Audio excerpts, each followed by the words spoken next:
안녕하십니까 시청자 여러분, 반갑습니다. 황쌤입니다.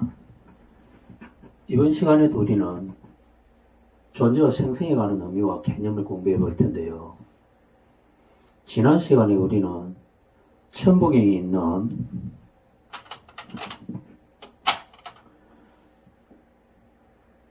육생 7, 8, 9 원, 3, 4 성안에 이런 구절을 살펴봤는데 6, 7, 8, 9라는 수는 이처럼 수식으로 만들 수 있겠죠. 이 수식에서 8과 9는 각각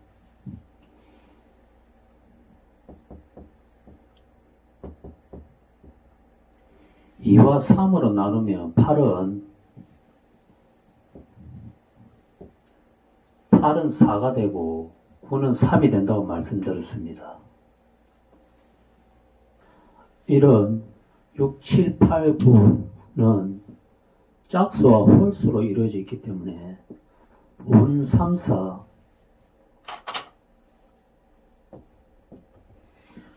원, 3, 4와 같은 삼각형 구조의 수 3과 사각형 구조의 수 4로 나눌 수 있습니다. 즉 1에서 3까지의 세수는 이와 같이 삼각형 구조로 배열할 수 있고 1부터 4까지의 내수는 이와 같이 사각형 구조로 배치할 수 있습니다. 이 두 구조는 덜셈에서 보면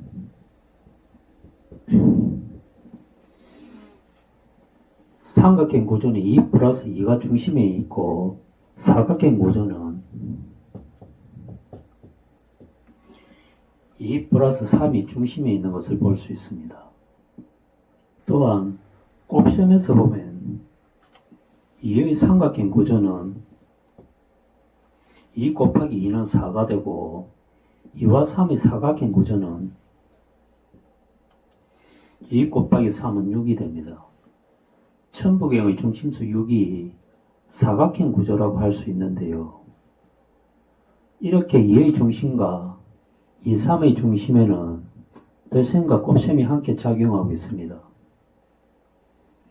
이는 마치 원이 하나의 중심을 갖고 있고 타원이 두 개의 중심을 갖고 있는 것과 마찬가지로 정사각형과 직사각형, 정삼각형과 이등변 삼각형도 이와 같이 분류할 수 있습니다. 이처럼 삼각형 구조와 사각형 구조에서 찾아볼 수 있는 2 플러스 2와 2 곱하기 2 플러스 3과 2 곱하기 3과 같은 덜셈 곱셈 연산은 짝수와 홀수가 자연수를 근본으로 삼아 진화한 것으로 볼 수 있습니다. 짝수와 홀수는 각각 수의 위상이 같은가 다른가에 따라 달라지는데 짝수와 짝수합은 거울에 비친 사물이 거울 밖의 사물과 동일한 위치에서 결합한 결과이고 홀수와 홀수합은 서로 다른 위치에서 결합한 결과라고 할 수 있습니다. 여기에 보는 바와 같이 짝수와 홀수는 그 출발선에서 볼 수 있듯이 동일한 두 수와 서로 다른 두 수의 결합으로 볼 수 있고 짝수합과 홀수합은 자연수를 더했을 때 계산된 수열 1, 3, 6, 10, 15를 동일한 두 수와 서로 다른 두 수의 결합에서 생긴다고 할 수 있습니다. 자연수의 합과 짝수합, 홀수합은 이렇게 그 차이를 알 수 있습니다. 천부경의 원에 관한 수식도 살펴보면 홀수합인 제곱수는 홀수가 생기는 원리에 따라 서로 다른 두 수의 결합으로 볼 수 있습니다.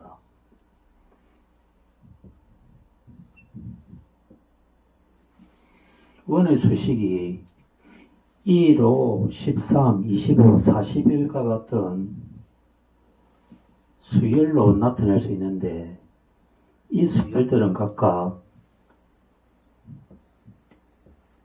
0과 1, 1과 4, 4와 9 이와 같이 서로 다른 두 제곱수의 합으로 나타낼 수 있습니다.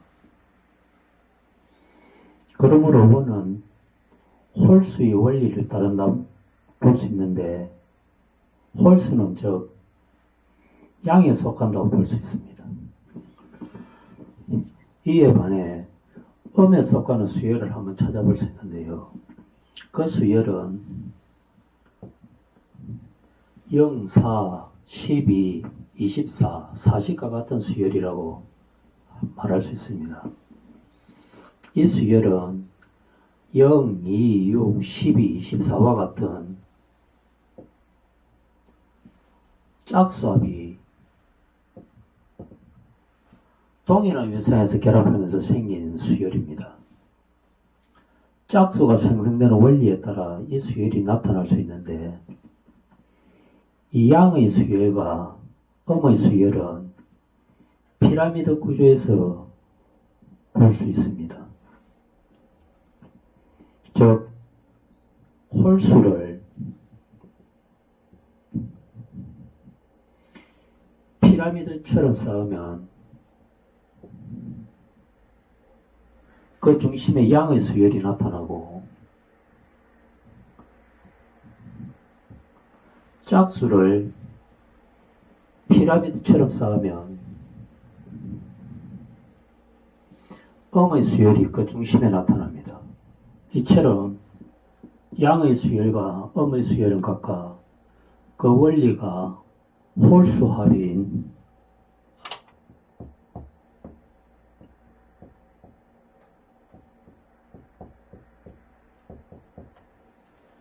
x 곱하기 x와 x 곱하기 x 플러스 1의 곱한 것이 그 뿌리를 두고 있음을 알 수 있습니다.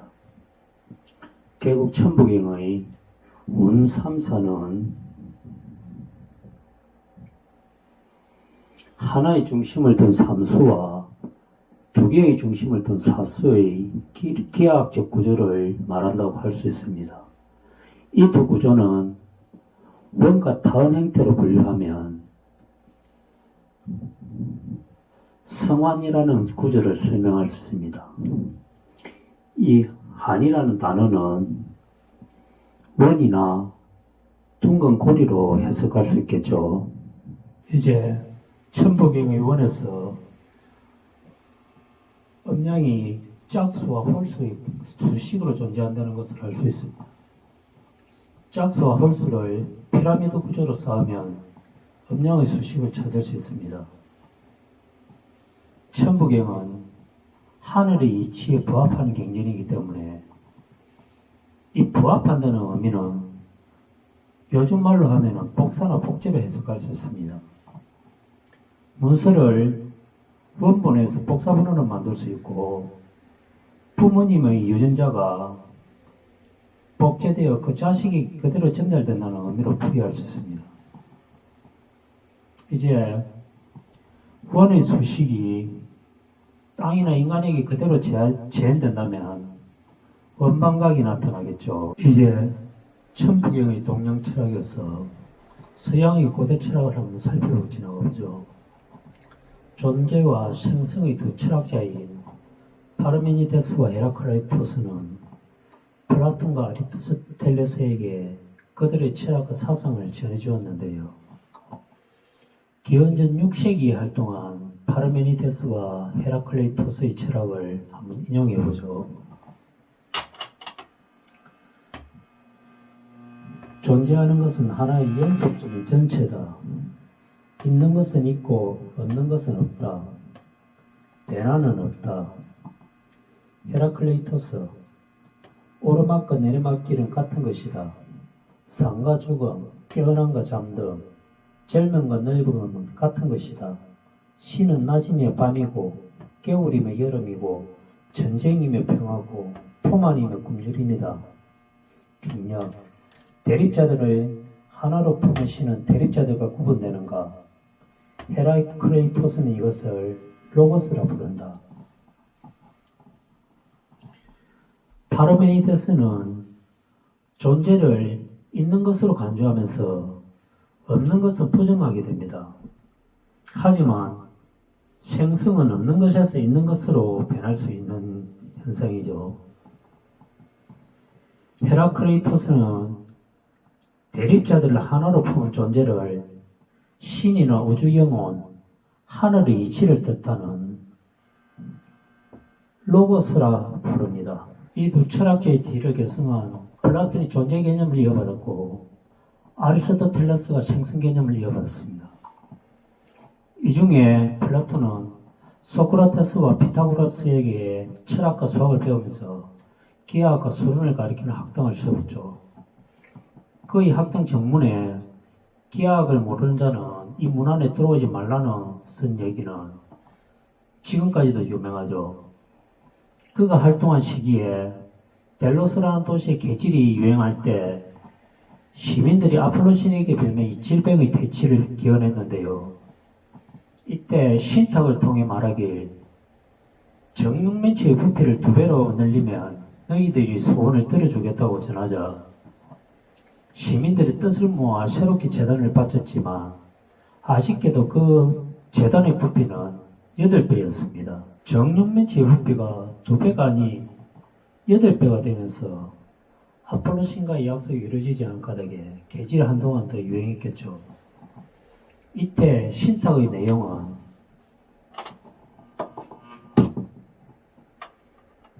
X3성은 이라는 수학 문제의 해를 찾는 것이었는데요. 이 문제는 뒤에 플라톤이 자바 컴퍼스가 아닌 다른 도구를 사용해 보게 됩니다. 정육면체의 부피가 1이라면 X3성은 1이 되면서 이 수학 문제를 풀면 되는데 X3성 2라면 이 수학 문제에서 무리수 루트 2가 나오게 됩니다. 이 루트를 2라는 무리수를 푸는 것은 그 시대에는 좀 어려운 문제에 속했죠. 플라톤의 스승인 피타고라스도 한 변이 1인 정사각형에서 대각선 부분에 숨겨있던 루트 2를 그의 제자가 발견했을 때 그의 가르침을 입에 된다는 이유로 내쫓았는데요. 이 시대의 정수가 아닌 무리수의 존재가 발견되는 것은 그들에게 큰 위협으로 느꼈던 것 같습니다. 어쨌든 이 시대의 그리스인들에게 정육면체가 2배의 부피를 갖는 문제와 각의 3등분 문제, 원과 같은 넓이의 정사각형 문제 등이 전해졌지만 이 문제를 푼 것은 2000년이 지난 19세기였으니 무척 난제였음을 알 수 있습니다.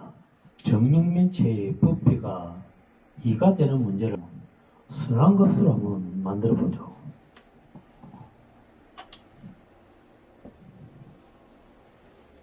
X3성은 2라고 보고 이때 X에 변수를 3으로 두면은 3 곱하기 9 마이너스 2는 0이 되겠죠.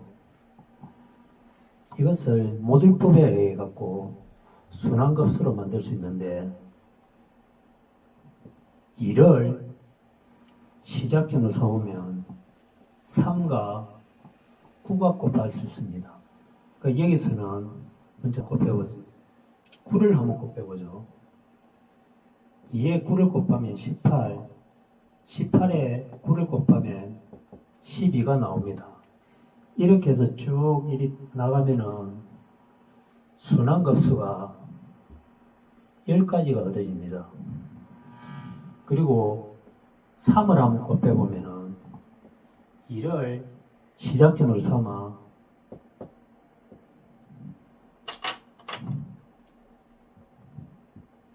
곱하기 3을 하면 6이 나오겠죠.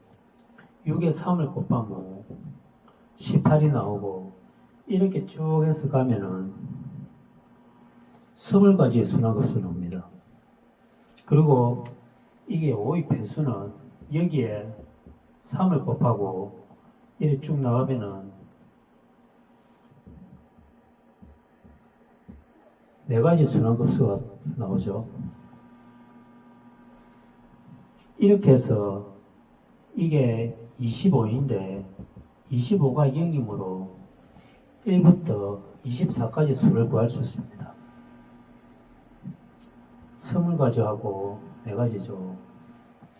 그런데 이 시작점이 제곱이 돼야 되는데 여기서는 제곱을 하려면 이 3의 수에 2를 곱해주면은 이것이 6이 되고 이 9는 그대로 나옵니다. 이래갖고 제곱수가 되어 50수에 관한 숫자를 얻어줄 수 있습니다.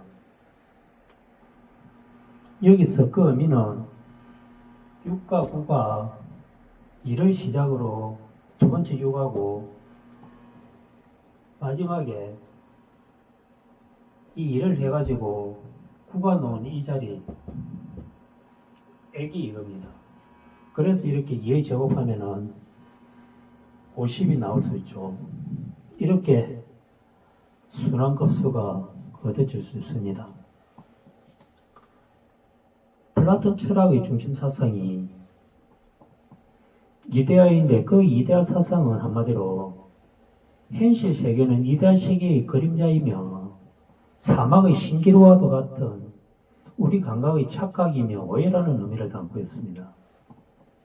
그는 동굴에 갇힌 사람에 비유해서 이데를 설명하는데 그의 비유를 보면 평생을 동굴에 갇힌 죄수가 족쇄에 뭉켜 있을 때 앞에 보이는 벽면에 그가 일상에서 보고 느낀 세계가 비춰지는데 이때 햇불에 비친 자신의 모습이 벽면에 투영된 것을 보기도 하고 간수들의 모습과 움직임도 벽면을 통해 알 수 있다는 것이죠. 따라서 동굴 밖의 세계를 이해할 수 없는 죄수는 그가 아는 동굴의 벽면을 진짜 세계라고 믿고 느끼게 된다는 것입니다. 또한 플라톤이 말하길 뭔가 삼각형과 같은 도형이 있을 때 중심 한 점에서 모든 점이 같은 거리에 있는 완전한 원은 현실 세계에서는 존재하지 않으며 정확한 자로 직선을 그린다 해도 완전한 직선일 수 없다고 주장합니다. 즉, 완전한 직선과 원은 현실 세계에 존재하지 않으며 이데아 세계에서만 존재한다는 것입니다. 이데아는 곧 관념 속에서만 존재한다는 관념론을 주장하게 됩니다. 플라톤이 말한 명언들을 한번 살펴보죠. 그가 말한 명언들에는 창조 이전에 기하학이 존재했다. 수는 가장 높은 수준의 지식이다. 수는 지식 그 자체다. 기하학은 영원히 존재하는 것들에 관한 지식이다. 이와 같은 명언들이 있죠. 우리가 여기서 플라톤 철학을 공부하는 것은 헤라클레이토스의 로고스나 플라톤의 이데아 철학이 현실 세계와 완전한 이상 세계와의 괴리를 설명하면서 그림자나 신기루 같은 표면적인 감각 세계를 언급하고 있다는 점인데요. 우리가 천부경에서 발견할 수 있는 원방각의 개념도 2차원 기하학이기 때문에 원방각을 통합한 더 큰 기하학적 형태나 존재를 생각해 볼 수 있는데요. 이것은 마치 여러 장님이 코끼리를 만지는 우아에서처럼 몸통을 만지는 장님은 코끼리를 백으로 느끼고 등에 올라탄 장님은 산이라 생각하고 상하는 창, 코는 뱀, 다리는 기둥으로 여기며 각 장님들이 서로 자기 주장이 옳다고 싸우는 장면처럼 천부경의 원방각이 천지인을 상징하더라도 이들의 통합체가 3차원이나 그 이상의 차원을 가진 행태나 존재일 수 있음을 우리는 다시 한 번 더 상기해 볼 필요가 있습니다. 천부경이 80한자로 구성되어 있을 때 이 80한자의 수는 1의 제곱, 2의 제곱, 3의 제곱 이와 같은 수열이 9의 제곱에 이를 때 80한자가 되고 1, 13, 37, 81의 수열도 80한자가 들어가고 1의 사성, 2의 사성, 3의 사성에서 80한자의 수가 나타납니다. 이 세 가지 수열에서 비교해보면 80한자는 1번이 이와 같은 2차식으로 나타낼 수 있고 2번이 이와 같이 3차식으로 나타낼 수 있고 3번이 이와 같이 4차식으로 나타낼 수 있습니다. 이러한 80한자의 수는 세 수열에 따라 그 행태와 변화가 다를 수 있겠죠. 이제 아리스토텔레스에 관해 알아봅시다. 아리스토텔레스는 플라톤의 제자이기도 한데요. 이 철학자는 실체를 행상과 진로로 나누면서 현실 세계의 경험을 중요시합니다. 플라톤이 이데아를 이상적인 세계, 관념 속에서만 존재한다고 주장한 반면 아리스토텔레스는 현실 세계에서 형상과 진로가 하나로 통합된 후 순수 형상의 이데아 세계로 나아가야 한다고 주장하죠. 그러므로 플라톤은 이원론을 주장하고 아리스토텔레스는 이론론을 주장해야 됩니다. 따라서 현실 세계를 부정하고 이상 세계만을 진짜라고 믿은 플라톤과 파르메니데스에게 없는 것과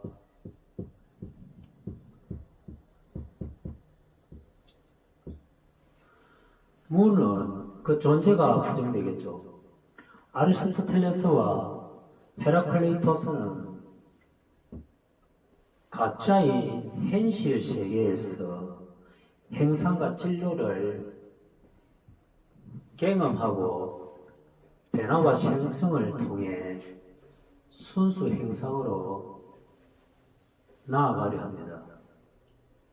이때 아리스토텔레스는 현실 세계의 진로인 불, 물, 공기, 흙의 사원소를 만물의 근원으로 간주하는데 이와 같은 주장은 엠페도클레스의 사원소 철학을 개성한 것입니다. 엠페도클레스는 모든 사물이 이러한 사원소의 비율에 따라 서로 형태를 바꿀 뿐 어떤 사물도 새로 탄생하거나 소멸하지 않는다고 주장했죠. 아리스토텔레스도 이러한 사원소를 받아들이면서 그의 이론론을 확고히 하려 했습니다. 이 사원소 중에 불이 가장 가벼워서 가장 높은 위치에 자리하고 있고 공기가 두 번째 가벼워서 두 번째 자리를 차지하고 그 다음에 물과 흙의 순수로 그 위치가 정해집니다. 이 사원소를 플라톤도 거의 철학적 상상력을 동원하여 창조주를 만들면서 사용하죠. 그가 상상한 창조주인 데미우르고스가 우주를 창조할 때 우주 몸통을 만들게 되는데 이 우주 몸통 사원소를 이용하죠. 즉 우주가 살아있는 생명체가 되려면 지승과 화음, 우주 몸통이 있어야 하는데 사원소로 만든 우주 몸통이 3차원 입체이기 때문에 불과 흙 사이에 공기와 물을 배치하고 비례관계를 설정합니다. 이러한 비례관계는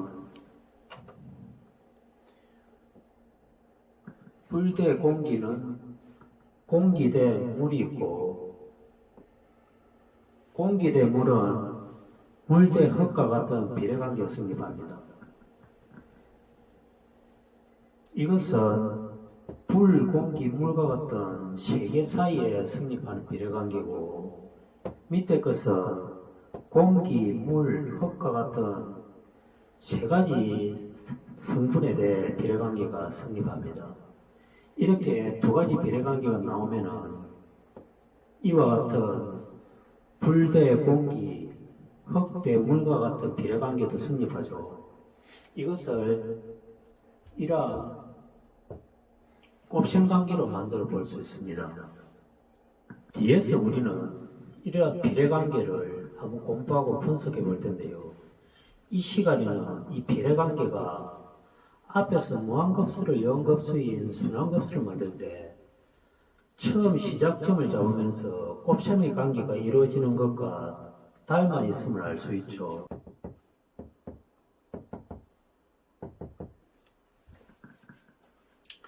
즉 이러한 순환급수가 있을 때 이것은 4 곱하기 5 마이너스 1 곱하기 1이 되고 밑에 것은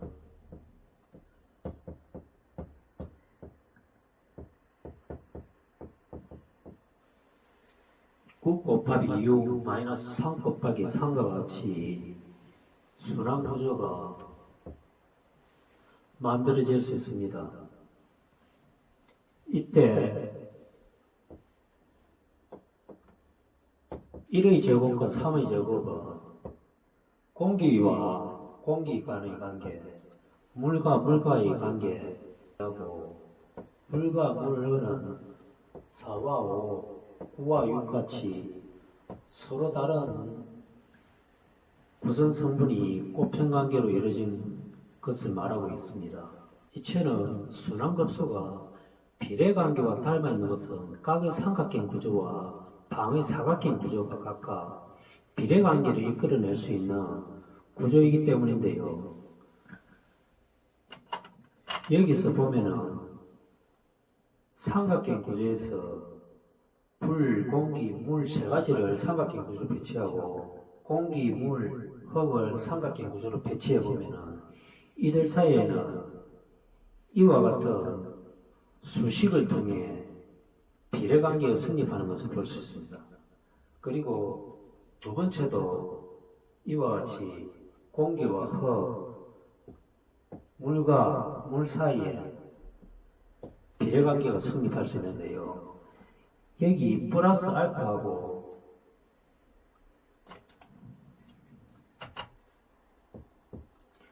플러스 베타 부분은 곱셈이 성립하는 데 있어서 작은 오차라고 생각할 수 있습니다. 이것은 곱셈이 아주 큰 수이면 무시할 수 있을 정도로 비례관계에서는 제외시킬 수 있죠. 이처럼 불, 공기, 물, 흙 이와 같은 세 가지 원소의 비례관계를 수에서 표시해 보면 이와 같은데 이것을 수식으로 나타내면 이와 같습니다.